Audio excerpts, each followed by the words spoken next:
कहते हैं डायन अपना बदला 7 जन्म बाद भी लेती है। एक बार डायन किसी का घर देख ले तो उसे छोड़ती नहीं है। तकरीबन 70 साल पहले की बात है। एक छोटे से गांव में रहने वाले रमेश को पिछले कई दिनों से कोई काम नहीं मिल रहा था, इसलिए वह काम की तलाश में गांव से दूर आ गया था। कोहरे की वजह से रमेश पथरीले रास्तों में भटक गया था। तभी उसने देखा कि पीपल के पेड़ के नीचे एक बाबा चिल्लम फूंक रहे हैं। किसी इंसान को देख रमेश को थोड़ी हिम्मत आई और रमेश उस बाबा के पास जाके बैठ गया और बाबा को बोलता है कि बाबा, मैं रास्ता भटक गया हूँ, न आगे कुछ समझ आता है न पीछे। बाबा ने कहा, ऐसे वीरान रास्तों पे निकलना ठीक नहीं है। आगे थोड़ी दूर तुझे एक गांव दिखेगा, तो वहाँ चला जा, वहाँ से मदद मांग ले, रात का ठिकाना मिल जाएगा।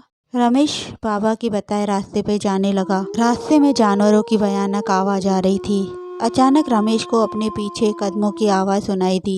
रमेश घबरा गया। पीछे से आवाज आई, रमेश रमेश, क्या मुझे इतनी जल्दी भूल गया? रमेश ने पीछे मुड़कर देखा तो वही बाबा थे। बाबा बोले, तुम्हें काम करना है ना, यहाँ से थोड़ा दूर वहाँ बुढ़िया का घर मिलेगा, उसे अपने घर की मरम्मत करवानी है। तू वहाँ चला जा, वहाँ तुझे रहने का ठिकाना भी मिल जाएगा और तुझे काम भी मिल जाएगा।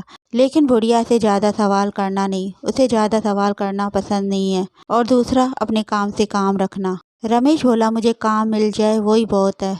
रमेश ने बाबा से पूछा, क्या इस वक्त वहाँ जाना ठीक है? बाबा बोला, हाँ चला जा, बुढ़िया रात भर नहीं सोती है और तुम्हारा इंतजार करती ही मिलेगी। रमेश जंगल के रास्ते चला जाता है। वहाँ से एक पुराना सा बंगला दिखाई देता है।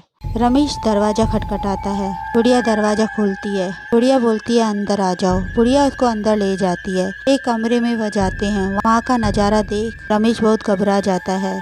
उस कमरे में जगह जगह पर छोटे छोटे आईने लगे थे और उन आईनों के साथ काले कपड़ों में गुड़िया लटक रही थी। ये नज़ारा देख रमेश काफी घबरा जाता है। गुड़िया एक आंगन में ले गई। वहाँ उसे आंगन दिखाया। बोला, तुम्हें ये आंगन खोदकर कुआं बनाना है, चारों तरफ एक दीवार बनानी है, कर लेगा ना ये काम? रमेश बोला, हाँ मैं कर लूँ। रात को रमेश सो गया। सुबह उठते ही रमेश ने अपना काम शुरू कर दिया। एक हफ्ते में उसने अपना काम पूरा कर लिया। बुढ़िया ने उसे उसके काम के पैसे दिए और बोला, मेरा एक काम करेगा ना? तो उसने बोला, हाँ करूँगा। बोला, तुम्हारे गाँव में एक सज्जन सिंह है, क्या तू उसे जानता है? रमेश बोला, जानता तो नहीं हूँ पर उसका नाम जरूर सुना है। तो बोला, ये पोटली उसको दे देना, इस काम के लिए मैं तुझे अलग से पैसे दे दूंगी। रमेश खुशी खुशी वो पोटली लेके अपने घर आ गया। वह सज्जन सिंह के घर गया। वहाँ उसने बोला कि किसी ने आपके लिए ये सामान भेजा है। सज्जन सिंह पोटली खोलता है और पोटली खोलते ही उसमें रखे सामान को देख उसे गुस्सा आ जाता है और रमेश को बोलता है,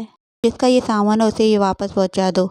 रमेश वहाँ से आ गया और अपने घर आके अपनी बीवी को बोला, भलाई का तो जमाना नहीं है, इतनी दूर से मैं सामान लाया हूँ। और उसने सामान लेने से मना कर दिया। बीवी बोली, क्या वापस जाओगे लौटाने सामान? सामान अपने घर पे ही पड़ा रहे, जिसका जो सामान है उसे मैं वापस करूँगा। पर उसकी बीवी का मन था कि वह पोटली खोल के देखे कि उसमें क्या है। रात को रमेश के सोने के बाद उसने पोटली खोली। पोटली में जादू टोने का सामान देख वह घबरा गई। पोटली में एक गुड़िया थी जिसे उसके जैसे ही कपड़े पहने हुए थे और सुबह उठते ही वह रमेश को बोलती है कि ये पोटली जिसकी है उसे वापस करके आओ।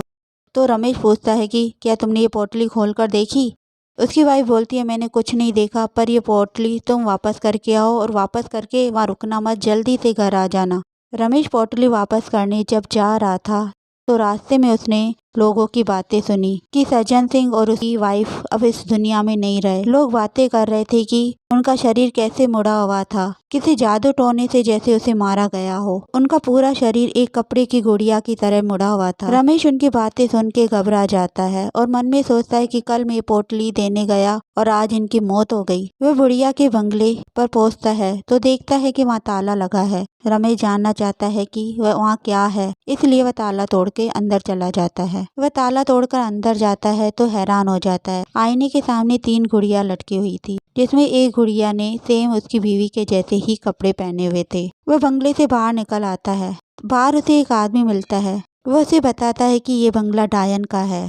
तांत्रिक ने उस डायन की चोटी काटकर जला दी थी और यहाँ से हमेशा के लिए चला गया। तब से इस बंगले पर ताला लगा हुआ है। रमेश समझ गया कि सज्जन सिंह वो तांत्रिक ही था जिसे वह उस पोटली को जंगल में कहीं दूर फेंक देता है और वापस अपने घर आता है। घर जब आता है तो वह हैरान हो जाता है। उसकी बीवी की मौत हो चुकी होती है और वैसे ही जैसे सज्जन सिंह की। रमेश अपने आप को कोसता है कि उसकी वजह से उसकी बीवी अब इस दुनिया में नहीं रही। रमेश को रोते रोते आंख लग गई। तभी उसके दरवाजे पर दस्तक हुई। जब उसने दरवाजा खोला तो वही पोटली उसके दरवाजे पर थी। रमेश पोटली देखकर काफी घबरा जाता है। वह इधर उधर देखता है और बुढ़िया दूर से रमेश को देख रही थी, क्योंकि जो पीछा छोड़ दे वह डायन नहीं होती।